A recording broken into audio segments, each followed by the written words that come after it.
Peut-être que tu as cliqué sur cette vidéo parce qu'elle t'a quitté, parce qu'elle s'éloigne de toi. Peut-être parce qu'elle ne répond plus à tes messages. Peut-être que tu l'aimais beaucoup, mais maintenant elle est froide. Et comme la plupart des hommes, tu ne sais pas vraiment quoi faire. Peut-être que tu as fait l'erreur de trop dévoiler ton intérêt. Alors, le premier conseil que je peux te donner, c'est que dans les relations hommes-femmes, tu dois montrer de la force quand tu es faible et montrer de la faiblesse quand tu es fort. Je t'explique cela.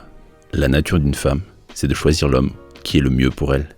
Et c'est pour ça que consciemment ou inconsciemment, elle est toujours en train d'évaluer les comportements, les mots et les actions des hommes autour d'elle.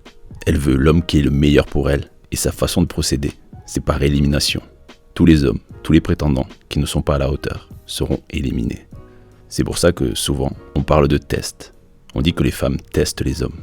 Alors, être fort quand tu es faible, ça veut dire que si elle ne répond pas à tes messages, il faut que tu aies la clarté d'esprit suffisante pour comprendre que pour elle, de son côté du téléphone, tout message désespéré de ta part sera vu comme une faiblesse et ça fera baisser ta valeur à ses yeux.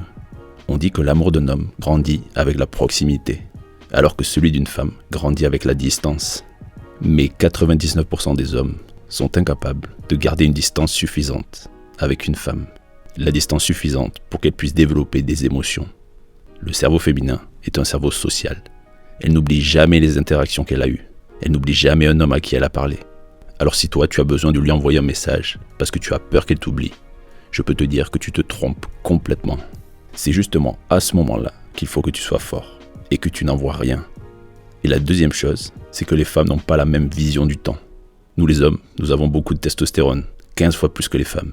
Nous voulons faire avancer les choses, nous voulons agir, nous avons l'illusion de l'action. Et ce désir d'agir ne correspond pas à la vitesse à laquelle une femme développe de l'intérêt. Beaucoup d'hommes pensent en termes d'heures et de jours. Ils sont opportunistes, ils sautent sur la moindre action. Les femmes, elles, pensent en termes de semaines ou même de mois. Quand un homme est capable de ne pas leur parler pendant une dizaine de jours, cela signale à une femme que cet homme-là est sûrement occupé à faire d'autres choses plus intéressantes, qu'il a potentiellement d'autres femmes dans sa vie. Et donc, sa non-action joue en sa faveur. Et être capable de faire cela, c'est beaucoup plus important que d'avoir des abdos, d'avoir des millions ou mesurer 1m90. Regardez tous ces hommes beaux, riches et célèbres, qui se font tromper, qui sont dans des divorces interminables. Pour la plupart d'entre eux, c'est qu'à un moment ou à un autre, ils ont perdu leur attribut masculin. Et ce qui est vraiment marrant, c'est d'entendre les femmes dire « J'ai passé du temps avec cet homme.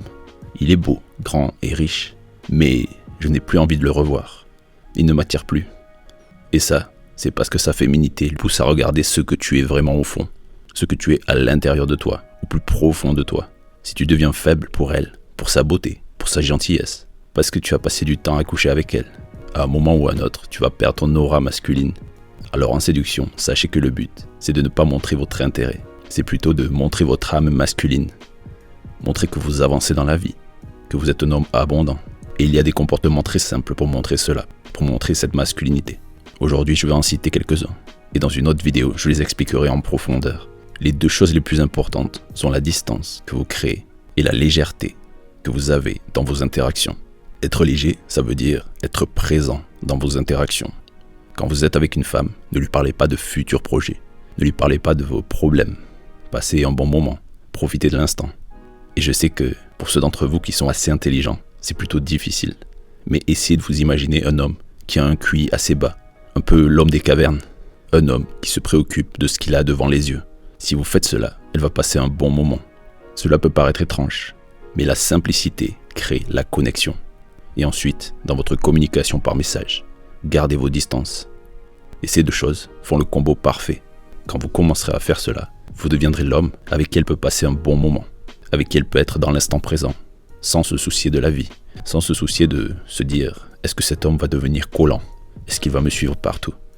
Quand vous êtes dans l'instant et en même temps détaché, vous lui signifiez implicitement que vous n'avez rien à prouver, que vous êtes bien dans votre peau, et donc que vous êtes sûrement un homme abondant. Avec la distance, vous lui montrez que vous êtes un homme indépendant, un homme qui a des choses à faire dans sa vie. Et je ne sais pas si vous avez remarqué, mais la plupart des hommes font le contraire. Dans leur rendez-vous, ils abordent des sujets profonds. Ils veulent montrer leur intelligence. Ils discutent de leur propre vie, donc ils détruisent tout mystère. Ils discutent de leur accomplissement, et cela montre un certain désir de plaire. Ça montre que vous faites beaucoup d'efforts. Et quand vous faites cela, que vous essayez de vous prouver, vous lui montrez que votre valeur sur le marché des relations est inférieure à la sienne. Et ça, ce n'est pas ce qu'elle veut. Et ensuite, en rentrant chez vous, vous la bombardez de messages. Et là, vous accentuez encore plus cet aspect de différence de valeur entre vous et elle. Vous êtes celui qui a besoin d'elle, besoin de lui prouver, besoin de son attention. Vous lui montrez que vous n'êtes pas abondant, pas indépendant. Mais tout ce qu'elle veut, elle, c'est un homme indépendant, qui n'a pas besoin d'elle, mais qui est là quand elle a besoin de lui. Donc, réfléchissez à tout cela. Écrivez-moi dans les commentaires ce que vous en pensez. Et j'approfondirai toutes ces choses-là dans une prochaine vidéo. Et pour ceux qui veulent aller plus loin et avoir un vrai plan d'action pour ne plus faire capoter leurs interactions, cliquez sur le lien et allez voir mon programme